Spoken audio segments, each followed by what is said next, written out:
You are listening to I Am Refocused Radio with your host, Shamaya Reed. This show is designed to inspire you to live your purpose and regain your focus. And now, here's your host, Shamaya Reed. Hey, welcome to I Am Refocused Radio. We are here once again, and today we have another interview for you guys. We're going to talk to former judge, trial lawyer, and mediator Willcott of Court TV, and we're going to talk about the situation of Mar-a-Lago. And I just want to say first, thank you for joining us this morning. How you doing? I'm good, thank you. I have to tell you, I feel like you're already cheating because of your voice, that I'm just going to tell you whatever you want to know. But I'm ready. I'm glad to be on. I appreciate that. So, man, this Mar-a-Lago situation is very intense. There's a lot of coverage being spent on this and a lot of people's opinions on social media on this, but we have you to help set the record straight, to help us stay informed with everything. What can you tell us as far as some of the latest developments? Because I know there's some developments early in the week, but yeah, there's been some stories like on The Guardian that had a story just Wednesday. So what you're getting right now? Sure. So the most recent thing I think to talk about is the fact that the judge did issue an order, as you well know, for appointing an independent special master. And so what is a special master? You have them in states, you can have them appointed federally, but it is a person that is appointed specifically by a court of law who is meant to be objective, independent, and do whatever task the judge has ordered. In this particular case, that person would review all of the documents. And you can imagine how long that's going to take, given the volume of documents seized from the home of Donald Trump. And on Tuesday, there's another judge that unsealed additional portions of the FBI affidavit laying out the basis of the search of the Mar-a-Lago. What's some of the details that you found interesting? Sure, that one is, and first of all, interesting that the reason the federal judge said, I'm going to release this, is because attorneys had already made comments referencing that part of the affidavit. So he felt like, look, you've already put it out there. I'm going to release this. DOJ, of course, has redacted portions that they say would interfere with the current investigation. But part of what is interesting to me that it raises is the question that arises because of that affidavit that was released. Did the former president, did Donald Trump authorize a false statement to his attorneys that they then made to DOJ? And the specific facts around it are this, is that the attorney for Donald Trump said he was not advised of documents being in the private office of Donald Trump. And now this affidavit indicates that the FBI believes that the attorney said that because former President Donald Trump lied to his attorney, right? And said to the attorney, oh, there are no documents in my private office. And that he therefore lied to his attorney and then to the public. So that's kind of an interesting little piece of information gleaned from that affidavit. And also an article on Wednesday from The Guardian.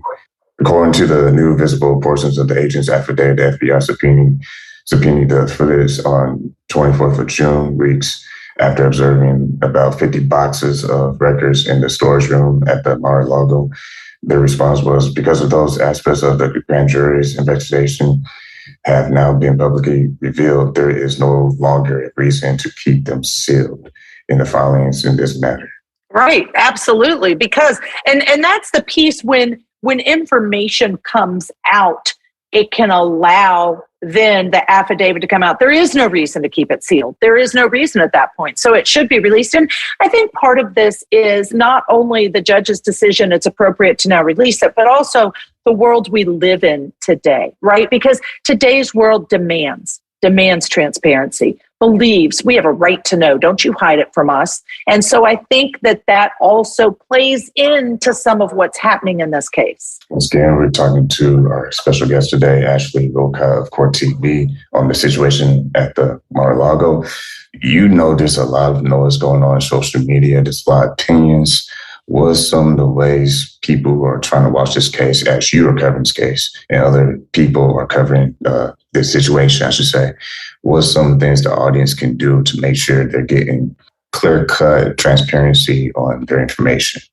That's such a great question. You have to just, like anything, be really careful, of the source And it needs to be, AP, for instance, is a great source because they've vetted all the facts to make sure it's accurate factually before they publish. Be very careful of social media, the common sense things. When somebody tweets, it doesn't mean, don't take that as it's an absolute truth.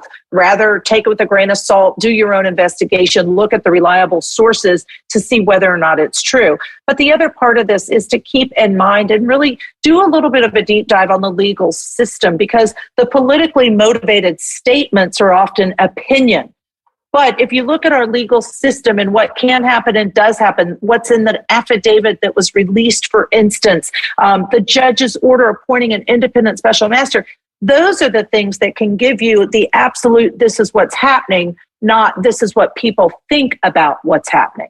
And once again, talking to Ashley Willcott, you can watch her live coverage weekdays from 3 to 6 p.m. Eastern Time. She is a well-known legal analyst and also has appeared as a guest on HLN, CNN, Fox Nation, and others.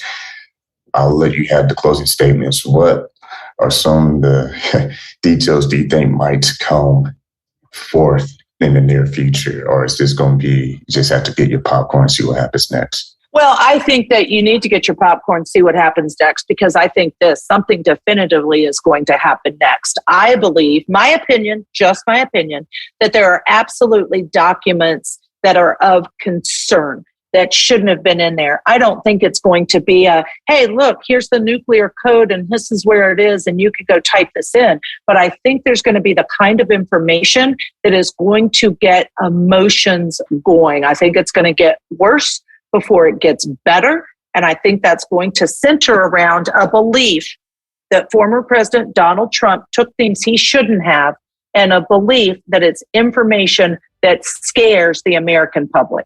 Once again, if you want to learn more and watch more on this situation, connect and follow with Ashley Willcott and what she does with Court TV and their live coverage on weekdays from 3 to 6 p.m. Eastern Time. And if someone wants to follow your updates online, how can they follow you on social media, on Twitter?